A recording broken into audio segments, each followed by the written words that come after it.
Peggy 3012. Bon, salut à toi qui verra cette vidéo, c'est Big Pikeman. Alors tu m'excuseras, j'ai la crève. Donc j'ai une voix éclatée. Mais aujourd'hui, on va faire une petite vidéo puisque j'ai vu la vidéo de DJGX qui dit Avis et test et review, peut-on avoir confiance? Peut-on avoir confiance? Voilà. Peut-on avoir confiance en 2023 dans les tests, dans les reviews et dans les avis? Alors j'ai regardé sa vidéo avec grand intérêt. Et cette vidéo m'a inspiré ma vidéo. Alors moi, il y a un truc qui me fait doucement rire. Il y a un truc, moi, qui me fait doucement rire. Encore, quand tu fais un test sur un jeu, tu fais une review, et que tu donnes un avis, c'est vrai que, sur le papier, ce que tu dis, du GGX, c'est pas forcément faux. Alors toi, tu fais ça structuré ou quoi que ce soit. Qu'est-ce qu'on en a à branler? Qu'est-ce qu'on en a à branler? Comment tu structures ton truc? Le résultat final, c'est ton ressenti. C'est ton ressenti sur un jeu, sur un gameplay, sur un design. En fin de compte, les émotions que tu as ressenties, manette en main. Alors le problème, c'est que peu importe qui que ce soit, peu importe qui que ce soit de la Carole Quinten, que ce soit du Julien Chess, que ce soit du EMB, que ce soit, peu importe qui que ce soit. Je dis bien qui que ce soit. Je pense que malheureusement, les mecs de YouTube, les mecs qui reçoivent les jeux, les mecs qui ne payent pas les jeux, qui ne payent pas leurs jeux, je trouve qu'ils sont trop conciliants avec, on dira, le JV à l'heure d'aujourd'hui. Moi, je suis dans l'extrême. Moi, quand j'aime pas un jeu, je vais le défoncer. Je vais le défoncer, pourquoi? C'est pas forcément que c'est pas parce que j'ai pas aimé un jeu qu'il est mauvais. Ça n'a rien à voir avec ça. Le problème, c'est que on est en 2023 et plus que de jeux sortent, plus qu'on voit qu'en réalité, il n'y a plus du tout aucune innovation. Il n'y a plus du tout de scénario. Il y a des jeux qui sortent avec des scénarios, mais sur une année, c'est très très minime. On dira des pépites. Sur une année, il y en a 3 ou 4. Et après, il y a des fois des grosses licences qui sortent et que c'est une bonne surprise. Mais dans la majorité des cas, les jeux, c'est devenu de la dope. C'est devenu du fast-food. C'est devenu en mode « Ah ouais, regarde, c'est super bon ». Alors on va pas passer sur la hype ou sur l'avis des gens. Les avis des gens, je m'englanque, tu vois. Moi, j'ai toujours dit, si tu veux te faire un avis, fais-toi ton propre avis sur un jeu. Mais quand un jeu il coûte 70 balles, 70 euros, t'achètes par exemple un Forspoken. Un Forspoken qu'avant que le jeu sorte, moi j'avais vu la douille arriver. Le problème, c'est que Forspoken, je l'ai pas testé. Je m'arrête sur ce que j'ai pu voir, ce que j'ai pu voir en gameplay et mon ressenti, pas des mecs, de ce que j'ai vu popper sur YouTube. Alors, quand je vois un Harry Potter qu'une nana lui met 20 sur 20, 20 sur 20, 20 sur 20, où il y a tellement de problèmes, des quêtes buggées, des problèmes de popping et de clipping, des baisses de framerate. On s'en fout. Sur PlayStation 5, il tourne mieux, mais lol. Et je vois que les gens sont hypés et jouent avec ça et passent sur les problèmes techniques en 2023. Mais on est où, là? On est où, les gars? On est tout simplement dans la flibusterie. C'est du foutage de gueule. Encore ton jeu, comme DGGX il dit, ouais, le jeu, tu le payes 20 balles. Bon, c'est pas une catastrophe économique. Mais quand tu achètes un jeu à 70 balles, plus un autre derrière que tu vas encore éventuellement payer le même tarot, et qu'à la fin de l'année, tu fais le total des boosts que tu as achetés, ben, tu aurais pu peut-être partir une semaine en vacances au soleil, avec toutes les boosts que tu as achetées, tu vois. Tant qu'à savoir que nos porte-monnaies ne sont pas extensibles, et de plus en plus de jeux qui sortent, bah malheureusement, c'est de la bouse. C'est de la merde. Alors quand je vois les tests qui sont tout simplement biaisés, hein, on va pas se mytho. Hein. De toute façon, le problème, la corruption dans le jeu vidéo, ça a toujours été. Hein. Ça a toujours été. Hein. Quand un éditeur invite un influenceur à venir tester un jeu, je sais pas, par exemple en Suède, quand tu vois ton ami JC qui part au State, qui fait un tour d'hélicoptère offert par le studio, viens pas me dire que quand il va rentrer, mais il va défoncer le jeu, si le jeu c'est une merde.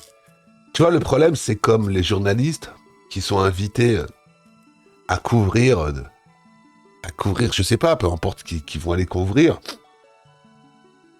Les mecs te diront pas c'est de la merde parce qu'ils ont eu des avantages. Peut-être pas des avantages en argent cash, mais ils ont eu d'autres avantages. De toute façon, je pense que dès le moment où tu ne payes plus quelque chose, où tu es tout simplement tributaire des studios, que tu es tout simplement tombé dans le vice, parce que c'est un vice, hein, de avoir tes jeux 15 jours, 3 semaines avant tout le monde, de les tester, et puis quelque part aussi, si tu es quelqu'un de franc et honnête, tu peux pas dire que les jeux qui sont sortis dernièrement sont des jeux révolutionnaires. Au niveau du gameplay, au niveau de quoi que ce soit. Alors après, oui, il y a le nom et la hype que génère cette industrie du jeu vidéo. Mais si tu prends par exemple un God of War Ragnarok, un God of War Ragnarok qui a ramassé tous les gods, hein, les gods. Hein. J'ai dit de toute façon, God of War va sortir, il va ramasser tout. Mais je me suis pas trompé. Quand tu vois que God of War a la meilleure bande-son du jeu vidéo de l'année dernière. Moi, j'ai regardé du gameplay, j'ai écouté des musiques. C'est sympa, mais rien de transcendant, quoi. Tu joues en Plague Tale Requiem, c'est l'une de ses forces, les musiques. T'as un Bayonetta 3 où les musiques sont folles. Et ça ramasse la peau de leur balle. Donc, de toute façon, l'industrie du jeu vidéo, que tu veuilles ou pas, voilà. Quand tu vois que Sony met des millions sur le marketing de, tout simplement, Harry Potter ou Forspoken, et le problème, c'est que tellement que le marketing, c'est puissant et que ça retourne le cerveau des gens, ben, les gens achètent. Les gens laissent tout simplement leur cerveau dans le vestiaire et écoutent. On dira la populace du YouTube game français qui disent « Ah, ce jeu, il est magnifique ». C'est comme, là, je viens de voir, là, dernièrement, là, ils ont tous testé le PSVR 2 et ils disent tous la même chose. C'est mieux qu'un PC à 4000 €. T'entends ça, tu vois la fumisterie qui t'ont mis en place avec leur console surpuissante. T'es allé avoir des jeux en 4K, 120 FPS avec du trick racing. Depuis 2 ans que les consoles sont sorties, tu me sortiras un jeu en 120 FPS avec du Quack Racing, il y a que dalle. Tout ça, de toute façon, c'est comme d'habitude, c'est du marketing de perlimpinpin.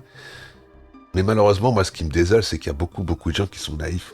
Les gens sont naïfs et ils croient, nos amis du JV, hein, tous, hein, de toute façon, tu les bourres tous, hein, bourres tous dans le même caddie. Hein. Tu les bourres tous dans le même caddie parce que dès que le mec il paye plus ses jeux, dès qu'il passe plus à la caisse, ou que le mec il dégage des revenus sur YouTube assez importants pour payer les jeux, eh ben son avis il est biaisé puisque il n'a pas besoin de taffer pour s'acheter ses jeux. Et puis il y a un truc aussi tout bête, hein. Pas parce que ils ont adoré un jeu que toi tu vas l'adorer. Je pense qu'à l'heure d'aujourd'hui, si tu veux vraiment te faire un avis sur un jeu, le truc à surtout pas faire, c'est acheter des One. Je pense que ça, c'est la pire des conneries. Ça, c'est la connerie que beaucoup de gens font, c'est acheter des jeux Day One. Le jeu sort, il est bourré de bugs. Les gens ont fini le jeu pour les gens qui finissent leur jeu, et puis il y en a beaucoup qui finissent pas leur jeu. Et puis au bout d'une semaine ou 15 jours, bam, t'as les patchs qui sortent.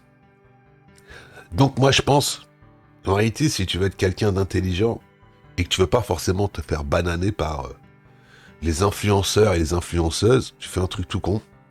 T'achètes pas tes jeux Day One, à part si c'est une licence que tu sais qui qui vaut le coup. T'attends quelques temps, et puis après tu le trouves d'occasion et tu l'achètes d'occasion. Voilà. Je pense qu'à l'heure d'aujourd'hui, il faut se réfréner dans cette boulimie de jeux vidéo. Alors le problème, c'est qu'on fait le maximum pour que tu achètes toujours plus en plus de jeux. Tu achètes. Tu mets sur les étagères, il y a des gens qui achètent des jeux. Je vais te donner un exemple tout bête.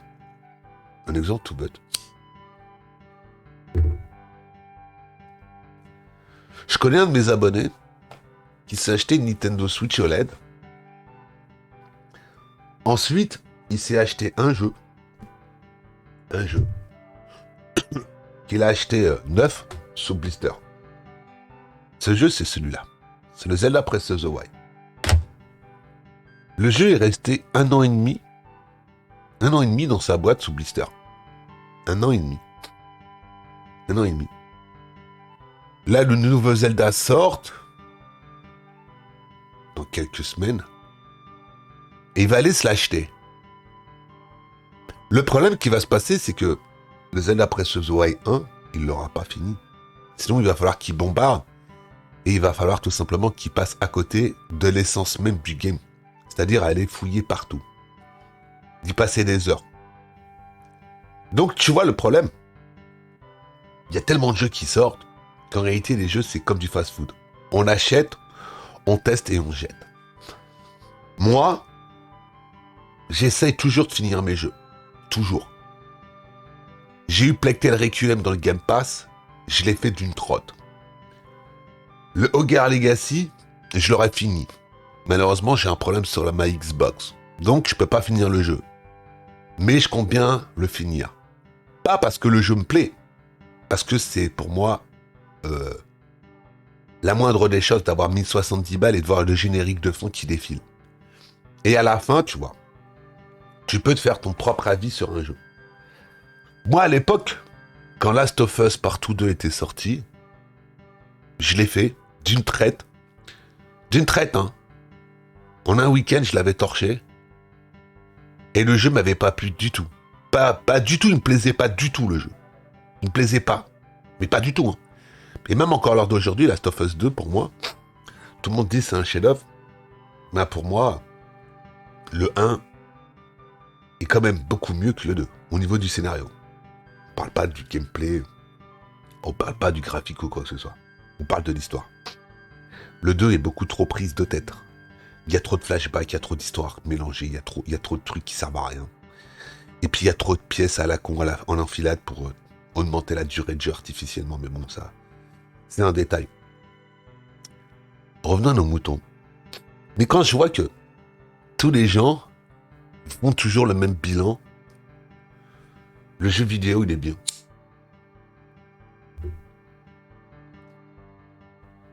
Et que c'est catastrophique. Et c'en est même aberrant. C'en est même aberrant que des jeux qui sortent sur des machines.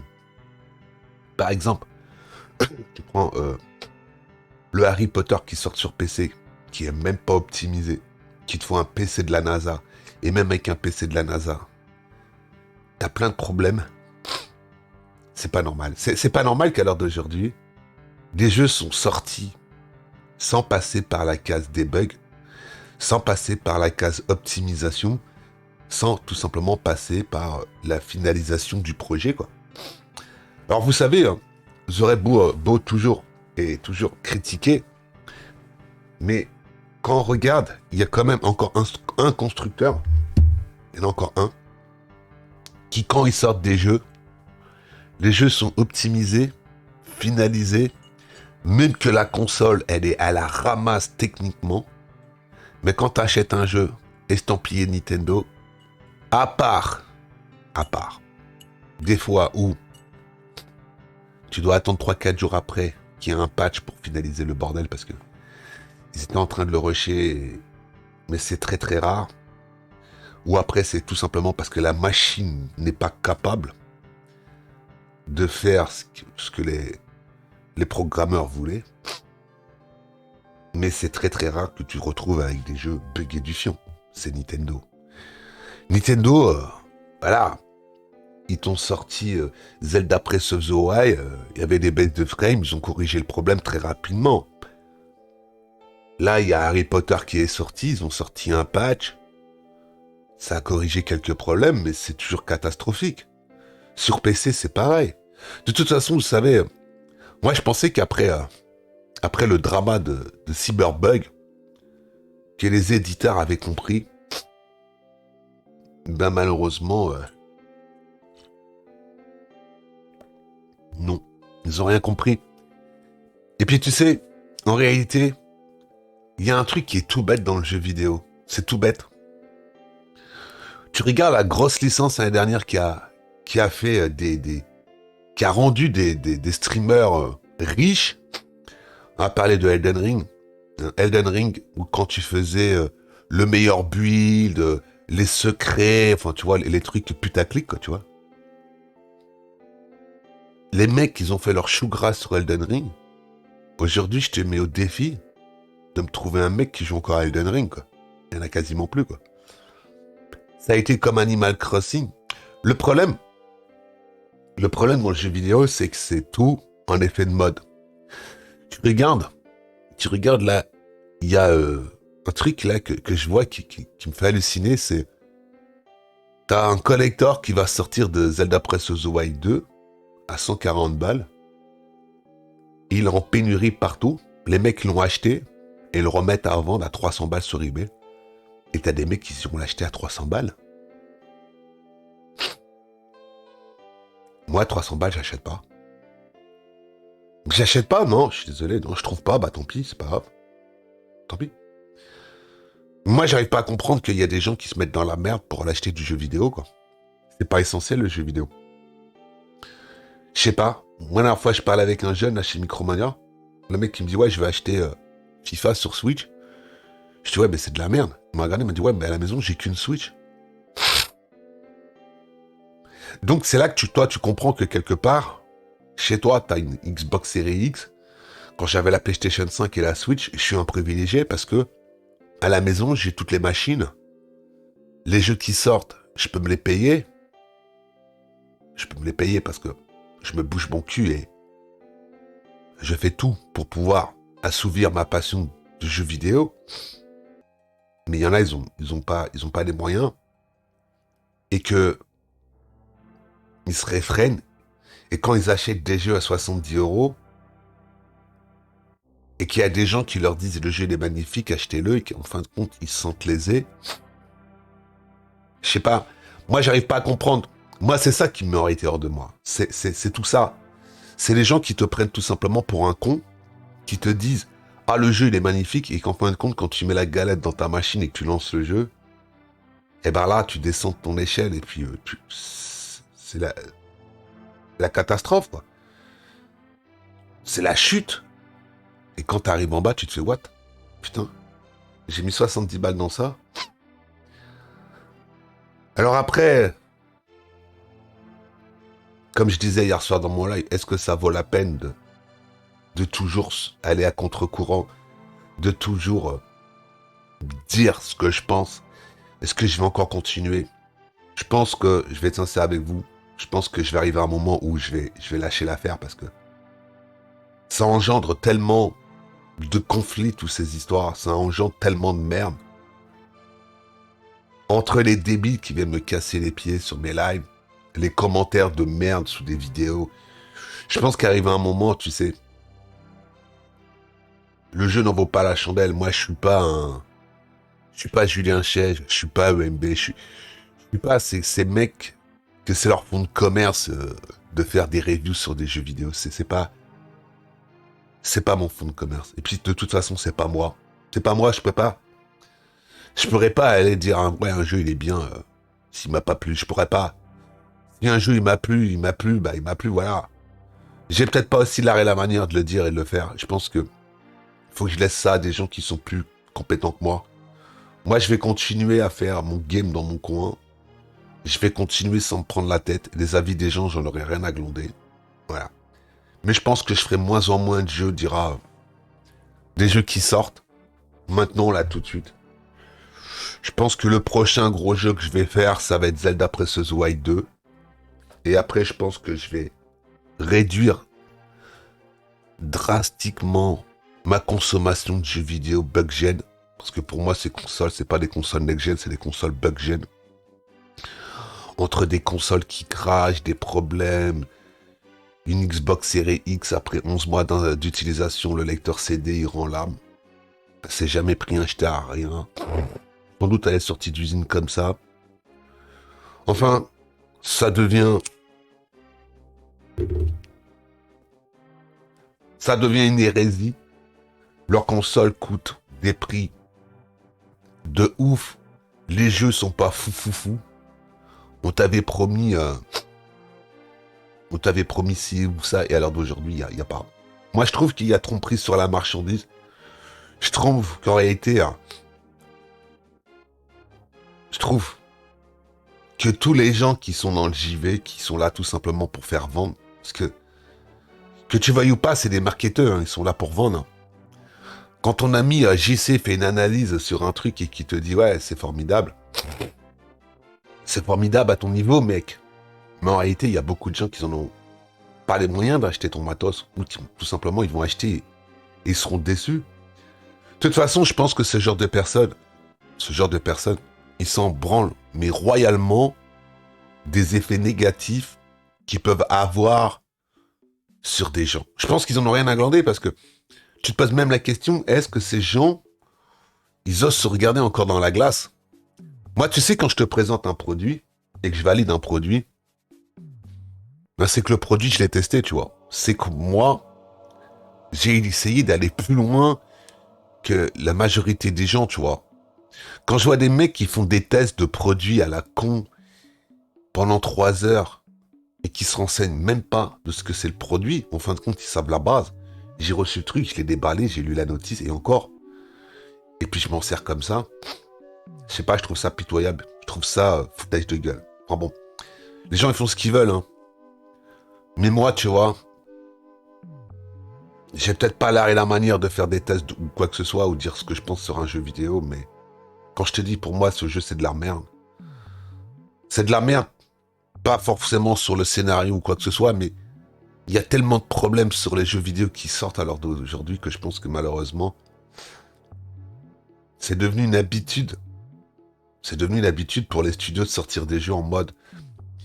Il y a les investisseurs qui sont derrière, qui poussent et qui veulent la rentabilité.